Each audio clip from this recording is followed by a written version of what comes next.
Bismillahirrahmanirrahim. Assalamu alaikum. Hürmetli televizyon görgücü kırındaşlar. Sual cevap programımızda kargınlarına kızgın karşılığımız. Programımızın aziz mehmeni Mahmudcan Danollam. Kademdaşım Kıpagadirsin rahmet. Allah razı olsun. Hürmetli kırındaşlar, biz bugünkü programımızda 11. ayının 5. günü Şarkı Türkistan Ülümalar Birliği tarafından Sapaköy'deki Sultan Murat Mescidinde elip verilgan vez-nasihat develi düşken bazı sorularga cevap verip bu yerdeki çıkan soruların ki birincisi bir kardeşimiz tüvendikidek sorgan. Hürmetli ustaz, cemaatleşiş ve birleşip yaşaşının ehemmiyeti nime? Bu soruğa kısaca cevap verip olsun. Euzu billahi mineşşeytanirracim. Bismillahirrahmanirrahim. Elhamdülillah ve salatu vesselamu ala Resulillah. Thumma amma ba'd. Esselamu aleyküm ve rahmetullahi ve berekatuh. Aldı bilen men bütün Uygur musulmanlarınınki şu günde, yani şu tebliğ sorunuğa nurgun kişilerinki kilip Allah'a dikkat kılıp anlap, şunu bilen birge özününki kallısıga kelgen suallarını sorap, bu suallarının cevabını kütüp tuğallığa rahmet eytimen. Allah subhanahu ve taala şu yerge yığılgan ve bunun keyinki aşındak ilmi sorularga kelgenlerden Allah razı olsun. İnşallah çukum bu sorularımız bizning dünya ve ahiretligimizdeki paydası üçün boludu.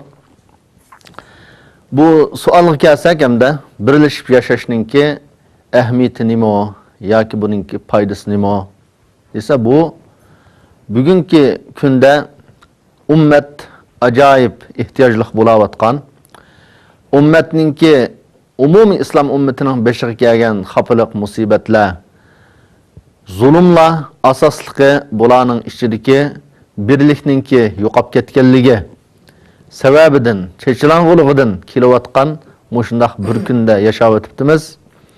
Bu birlik deganlik ummatninki gullanishi, taraqqiy qilishi, bugungi kundagi zulmdan qutulishninki birinchi g'oyasi, birinchi nishoni mushundan iborat. Birlik.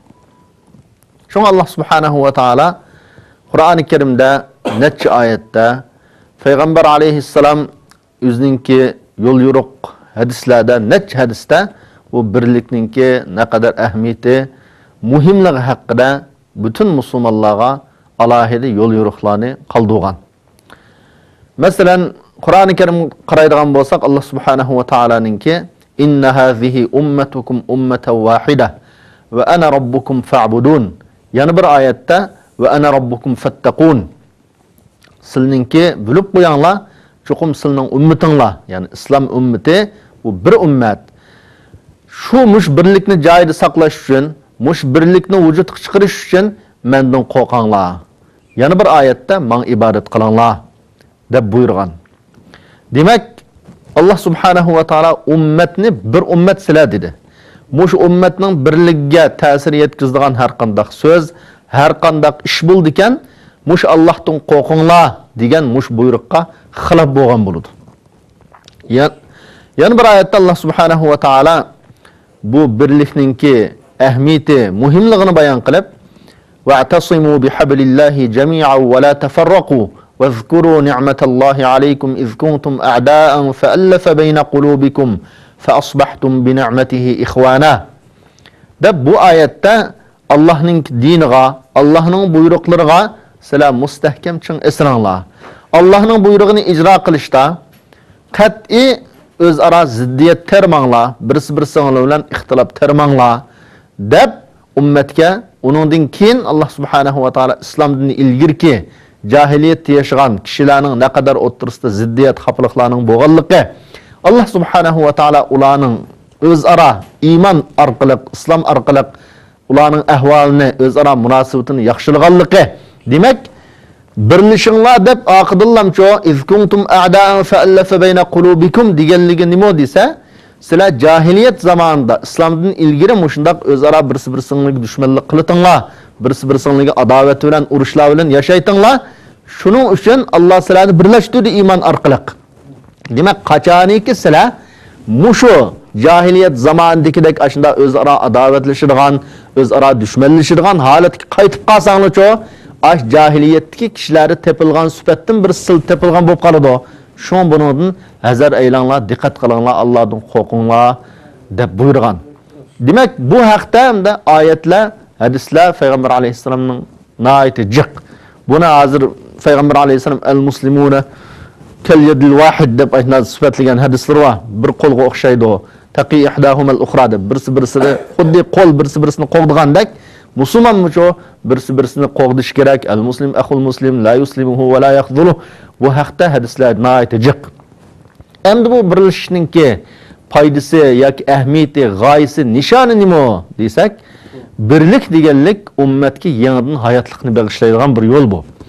Birlik bo'lgan vaqtda kishilar, masalan, bir shaxsga nisbatan aytsak, birlik mu'minninki irodasini kuchlantiradigan birdan-bir yo'l. Qanday irodasini kuchlantirdi degandan keyin inson yolg'iz bo'lsa, Allohning dini uchun yolg'iz xizmat qildi masalan.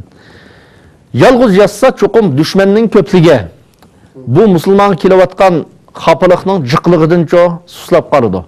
Yoki qo'rqib qoladi. Qanday qilaman deman. Az bir odam to'sam yo ikki odam to'sam, dushmanlar shunda jiq to'sa, bularning davlatlari to'sa, manda kuch to'sa deb bu bo'shab qoladi cho'qim. Lekin birlik olsa, o'zining yanida kuchli jamoat olsa desa, bu chaqda musulmon o'zining yolg'iz emasligini, o'zining qarindoshlarining borlig'ini darhol eslaydi. Mush orqali dinga bo'lgan xizmati shu texmi jonlanib maqdi. Mana bu shaxsga bo'lgan birinchi foydasi. Ikkinchi shaxsga bo'lgan ikkinchi bir foydasi nima desa, inson o'zi yolg'iz bo'lsa, masalan, o'zini nayt taqvodor, men yaxshi odam deb o'ylashi mumkin. O'zininki nurg'un ayiblarini, ma'lum kamchiliklarini bilinmay qoladi. Lekin jamoat bilan aralashishcho, birlikda xizmat qilishcho desa, bu chaqda yoki o'zi yoki boshqa musulmon qarindoshlari bu shaxsdagi ma'lum ortiqchilik yoki kamchilikni shu bilalaydi.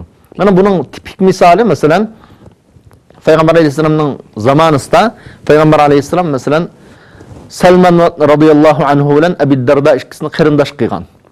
Qarindosh qilgandan keyin Salman radıyallahu anhu bir kuni Ebu Darda'nın uyiga kelgan. Kelsa, qarsa ayoli o'zini shunda tashib etgan, shunda g'ayron tug'an. Voy, nimada yurisiz siz, azab o'zingizni tashib turibsiz degan vaqtda sening qarindoshing Ebu Darda'ning bu xotin kishi bilan yo dunyoning ishlari bilan qat'iy chatqi yo'q. Hech qanday shu bilan chatqi yo'q, shu ibodatni qilib yuriydi deb shunday degan. Degandan keyin Salman uyga kelib, tamoq yetib, tamoqni ya deb o'zining qarindoshi tamoq pishgandan keyin tamoq yegan desa, Salman men bugun Ramazon tutqandim, tamoq yemayman degan. Shuning bilan, "Ya, tamoqni sen yemsan, men yemayman, bo'lmasa tamoqni yeysan." deb unda degan. Degandan keyin, "Ha, ma'qul" deb tamoq yegan. Kechiri qo'pab, bizda uxlamaylan qo'pab kechirik namoz o'qiyman deb qo'pib olgan vaqtda, "Voy, sen nimada qilsa, anda qilma." Unda qilma degandan keyin, "Uxla hozir. Sen qo'pab namozni hozir o'qima, uxla" deb uxlatgan. Keyin namoz bomdatgan ozgina vaqt qolgan vaqt qo'pab kechirik namoz o'qigan.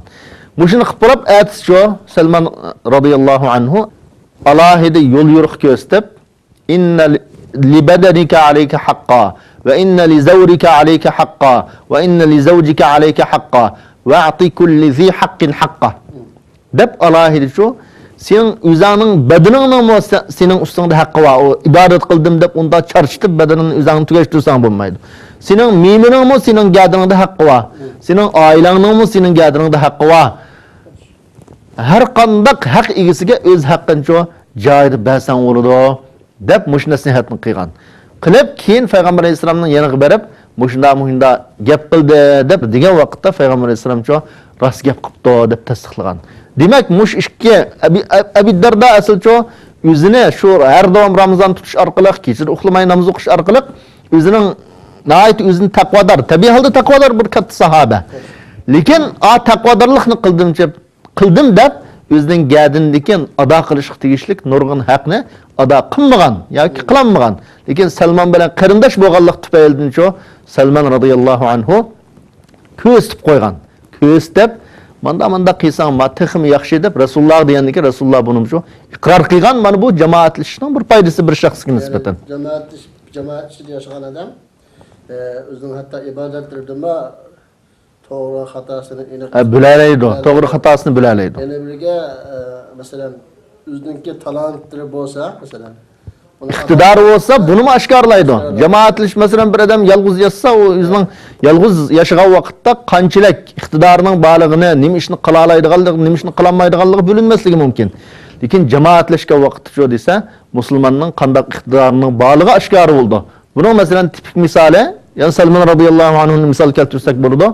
Masalan, G'azvatul Ahzab bo'lgan vaqtda, Ahzab urushi bo'lgan vaqtda Salman radhiyallohu anhu Makka mushriklari Madinani har tarafdan qorshab kelgan. Qorshab kelgan vaqtda musulmonlar nima ish qilsa qo'lar deb payg'ambar alayhissalom maslahatlashgan vaqtda alohida maslahat berib, biz mushunda Parisdagi, ya'ni hozirgi Parislik odamda endi bu Parisdagi vaqtimizda agar dushman bizga hujum qilib kelsa, mushunda shaharning ipcho'risiga biz xandak qo'lab, uri qo'lab shu orqali o'zimizni qo'g'daytoq deb bu maslahatni bergan.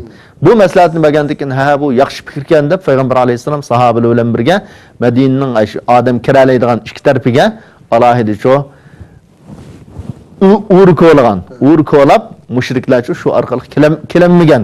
Masalan Badr urushida yana bir sahoba payg'ambar alayhissalomga Sa'd ibn Mu'adh deyman alohida maslahat berib, ala nabdi laka arishan. Yani alohida maslahat berib nima degan desa, sizlarga biz bir xuddi qo'mondonlik shtabidan bizni qo'rpirlar ustiga chiqib, tog'ning cho'qqisiga chiqib, ashadi bizni kuzatsizlar. Agar biz g'alaba qilsak, fa biha va ni'mat. Bu Allohning rahmati. Agar tasodifiy mag'lub bo'lib qolsaqcho, siz darhol tugunib Madinaga keslar. Sizning keyinlarda Madinada sizlar bilan chiqishni bizdan bak yaxshi ko'radigancho, mushunda adamli bati deb bu maslahatni bergan. Buningdan qo'mondonni qo'g'dashning naqadar muhimligi chiqsa, yana mush iqtidormicho shu jamoatlashganlik uchun chiqdi. Bu tajribani boshqa musulmonlarmicho mush orqali o'rgandi.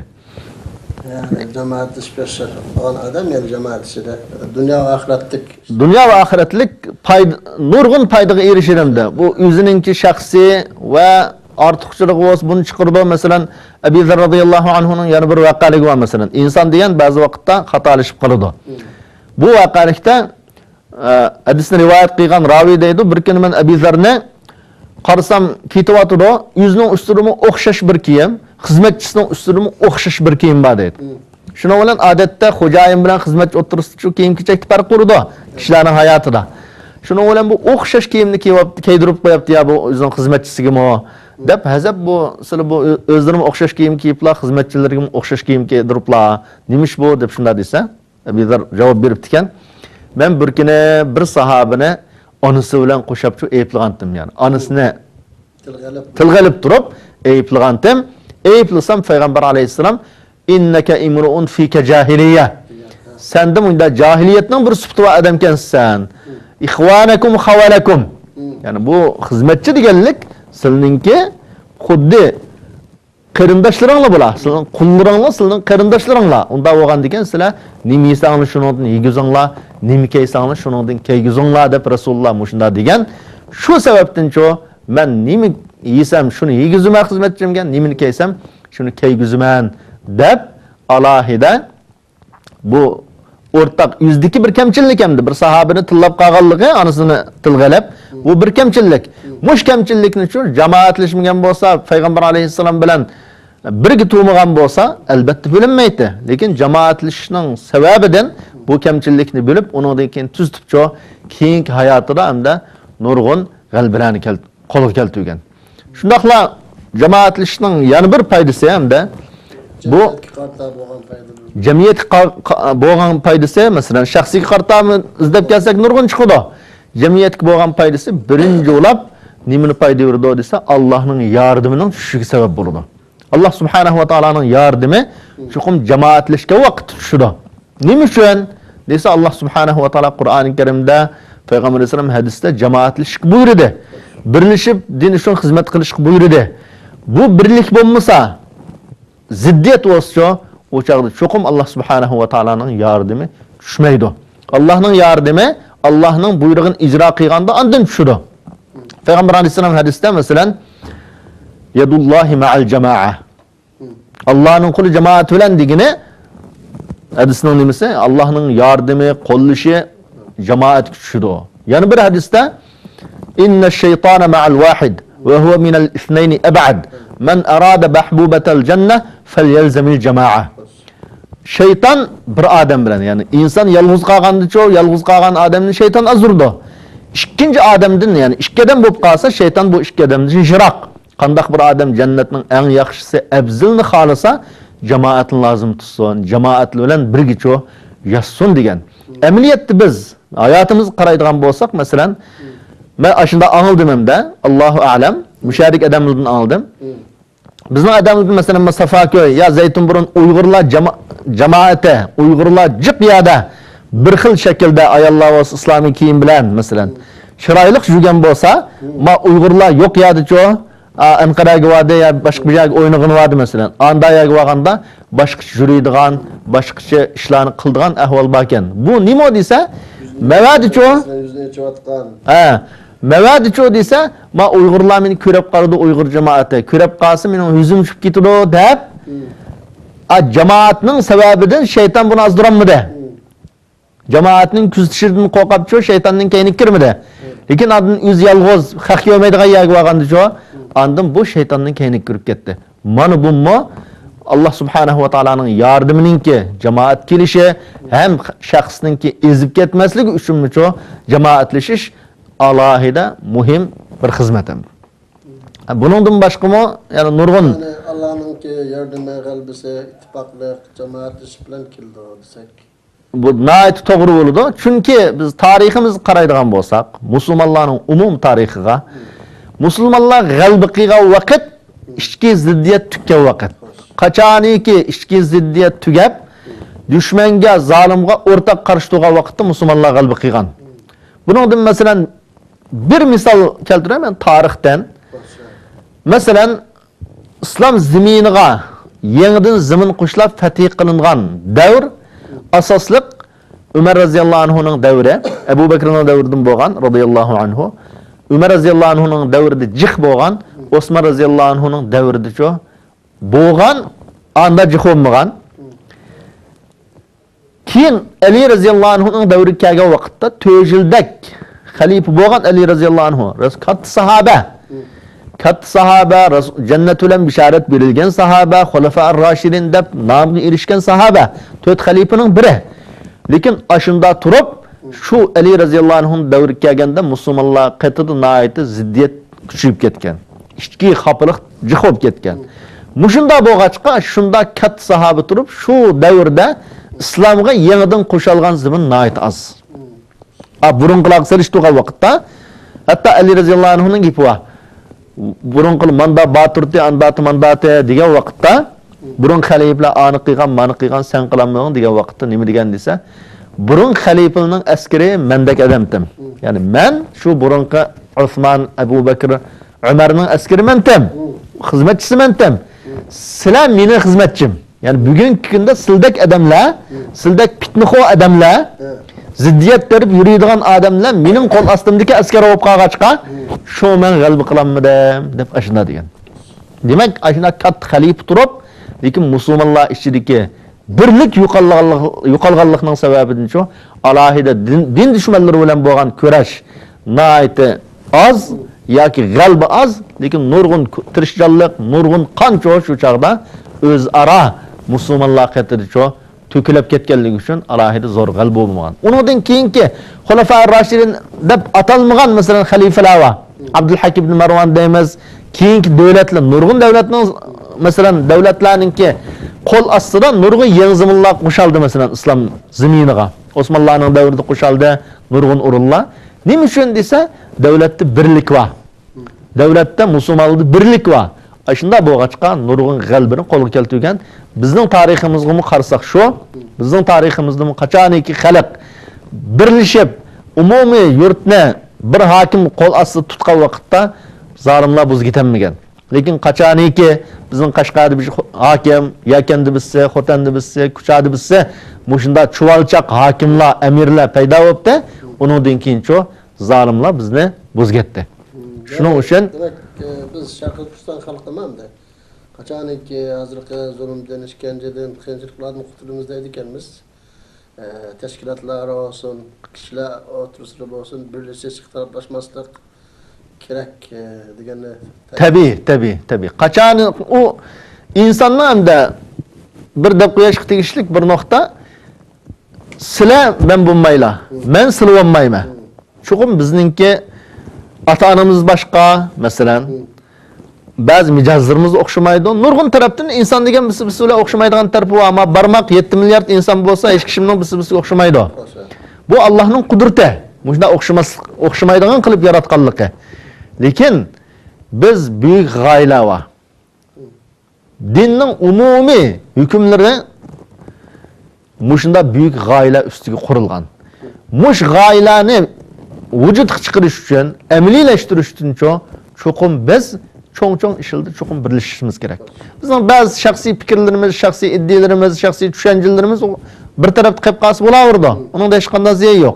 Lekin umumiy islom ummati o'zimizningki kelgusi zulmdan qutulishimiz uchun sen men bo'lsang andin birlashdim emas, biz o'zimizdagi shaxsiy ma'lum farqlarni qarib qo'yib turib, umumiy manfaatni ko'zlab shu umumiy g'oyaga birlashsak birlasha olamiz. Bu ba'zi odamlar Allohning qudratiga, Allohning qonuniga zid holda men deganni desang, men nimani o'ylasam shuni o'ylasang, ondan sen bilan men birlashima.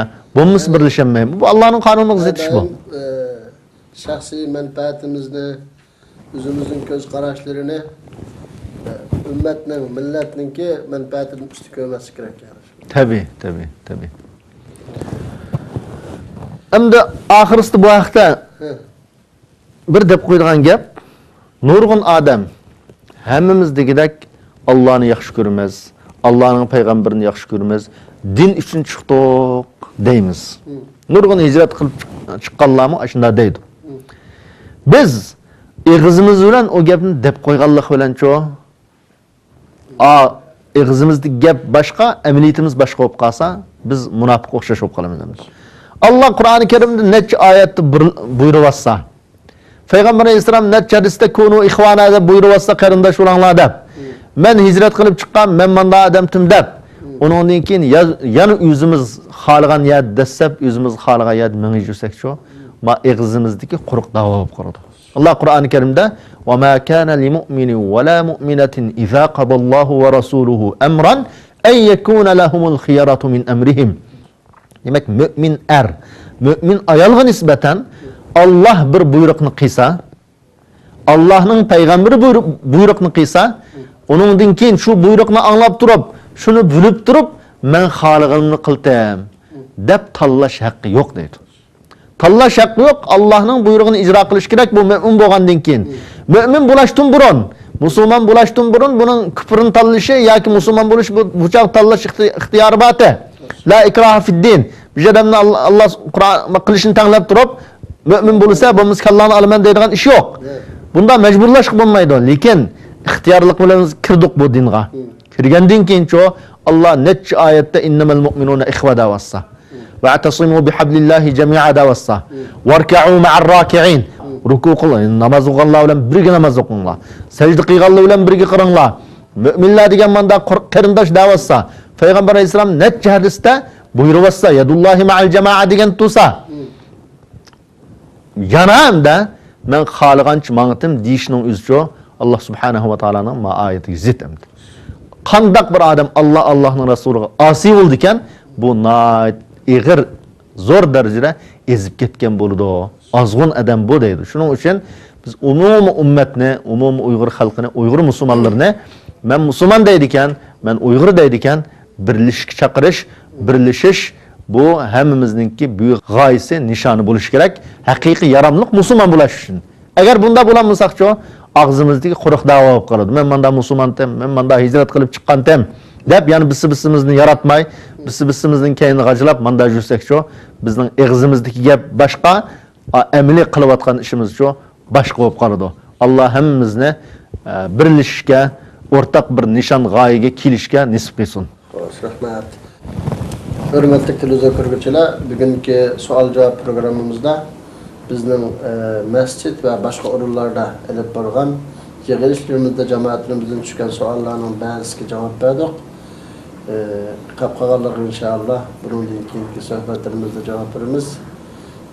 Bugungi programmamizni bu yerda oxirlashtiramiz. Yana başka programlarda görüşürüz. Hammalarni Alloh taologa topshirdim. Xayr, xo'sh, omon bo'linglar. Assalomu alaykum va rahmatullohi va barakatuh.